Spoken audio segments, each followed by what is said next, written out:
Today in the grain market, we saw soybeans a little bit higher. China is back buying 2 days after the holiday. And with the Dow rallying after the Fed report, that just kind of gave a more of a positive tone really across all markets. One thing about soybeans is the $13 calls have been a lot more active. So, perhaps that may pull the market back up into that range. Clearly, the 1250 support level is holding, but we're still in harvest time and it's, still moving on. Corn was also higher. I think the Fed forecast actually was a little bit vague, even though the markets really started to take off. And it's more talking about that they're going to taper ahead, but just not kind of right now.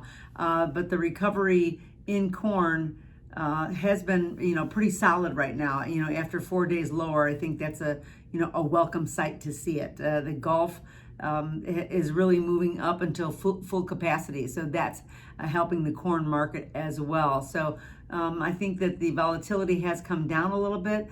But there has been somewhat of the skew in the options kind of popped up with today's moving higher. So that could be an indication that maybe we're trying to build somewhat of a base. We know that the $5 mark is still a really strong support number for corn, so that's something to watch going forward. Wheat was higher already as well, very, very strong. That $7 benchmark is still like a magnet, just pulling that market back to it. Along with Kansas City and Minneapolis, they were also rallying and still pretty strong across the board.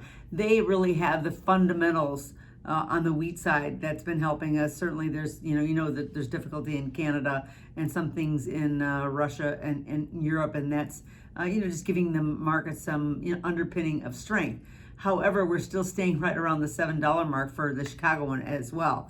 But there has been better export prospects ahead. So that's also one thing to be looking at. But I mean, we're really kind of reaching when we're talking about better prospects. So until those numbers really come in, perhaps we'll be able to get a little more buying. But that's kind of what we're watching from here right now. Harvest is really moving ahead. Overall, the economic conditions are somewhat friendly. So perhaps that may, help all the markets across the board.